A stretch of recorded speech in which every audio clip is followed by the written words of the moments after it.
श्री स्वामी समर्थ. जय जय स्वामी समर्थ. अवधूत चिंतन श्री गुरुदेव दत्त.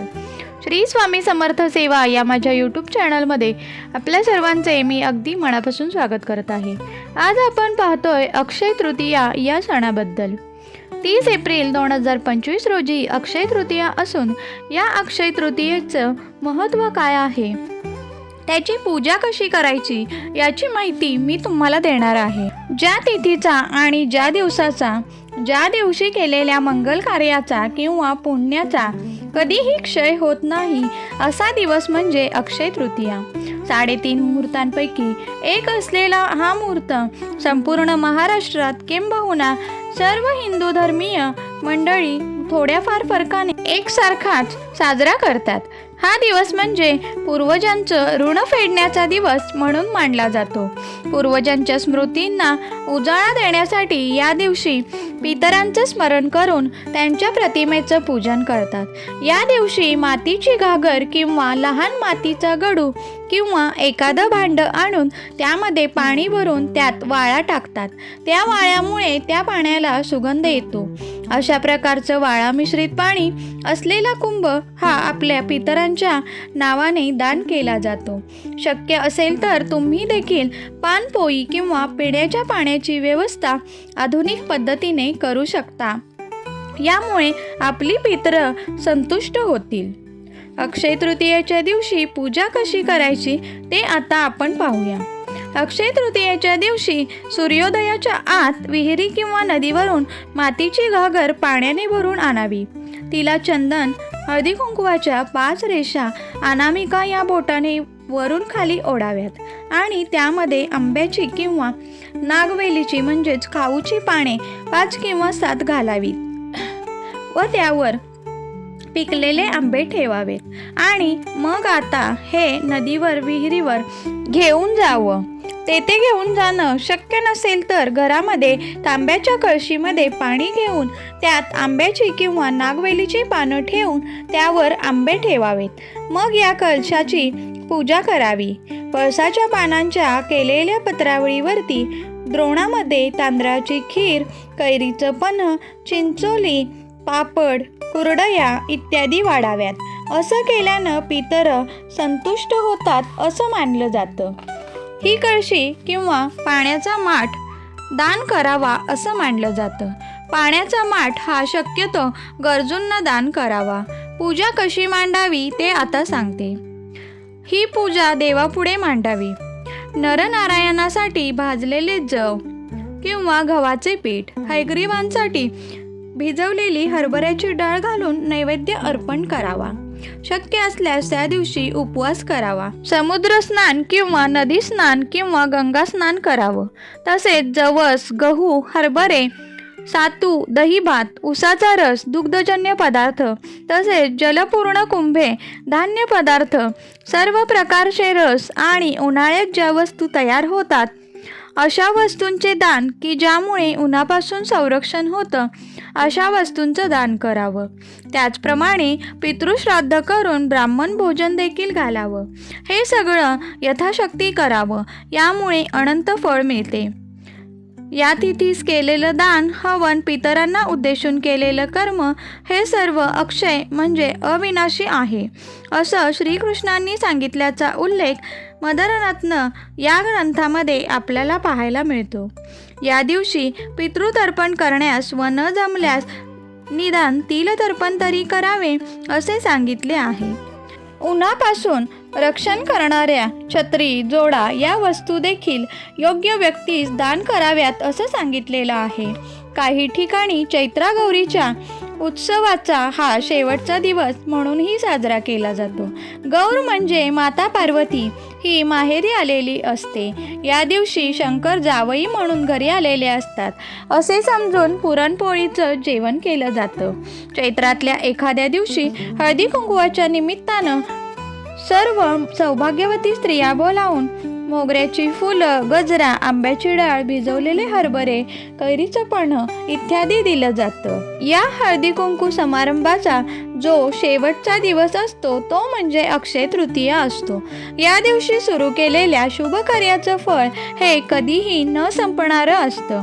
अक्षय तृतीयेच्या दिवशी सदोदित सुख समृद्धी प्राप्त करून देणाऱ्या देवतेच्या कृतज्ञतेचा भाव ठेवून केलेल्या उपासनेमुळे आपल्यावर होणाऱ्या त्या देवतेच्या कृपादृष्टीचा कधीही क्षय होत नाही अशी समजूत आहे.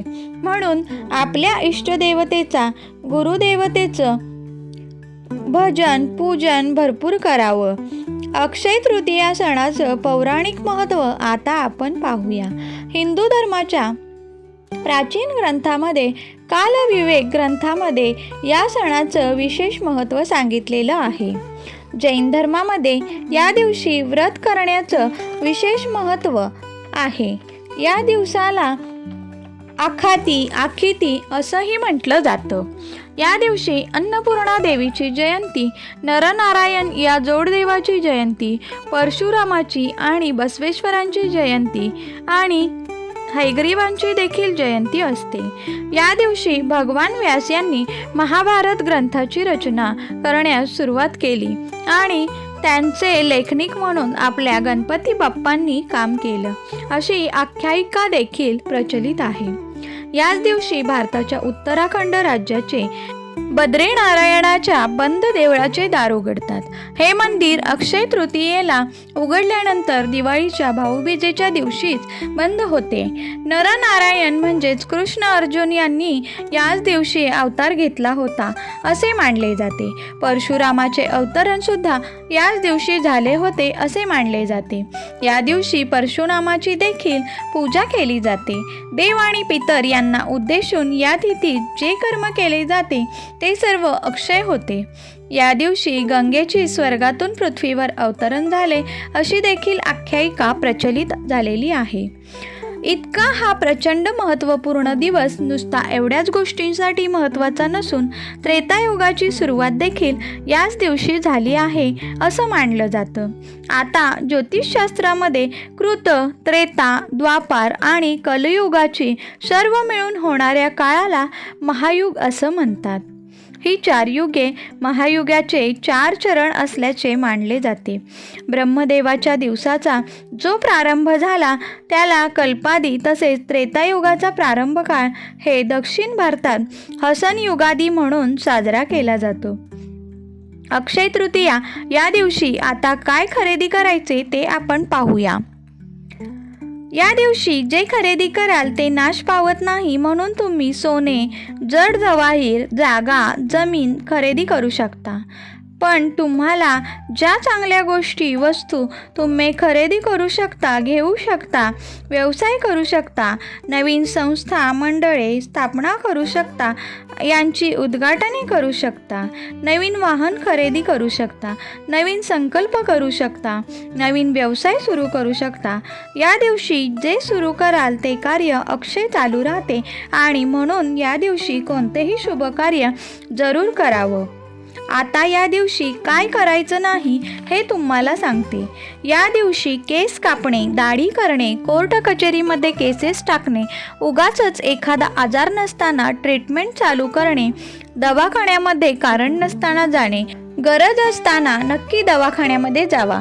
म्हणजे थोडक्यात ज्या वाईट गोष्टी आहेत की त्यांचा आपल्याला असं वाटतंय की आपल्या मागे लागू नयेत, त्यांचा क्षय व्हावा, त्या जर तुम्ही आज केल्या तर त्याचा अक्षय होईल, त्या तुमच्या मागे राहतील.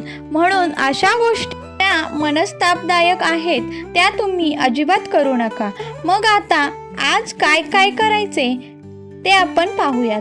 आज चांगलं काम काय करा की तुम्ही योग्य गरजू व्यक्तीला पाण्याचा माठ दान करा. त्याचबरोबर छानसा एखादा सात्विक व्यक्ती बोलावून त्याला भरपूर दानधर्म करा. म्हणजे एखादा छानसा तांब्याचा तांब्या, त्याच्यामध्ये गंगाजल, त्यामध्ये वाळा टाका, त्याच्यावर आंबा ठेवा, आंबे, तो कलश, दक्षिणा त्यांना दान करा. त्याचबरोबर छत्री, पादत्राणे, दक्षिणा म्हणून एखादी रोख रक्कम ही देखील आपण योग्य व्यक्तीला दान करू शकता.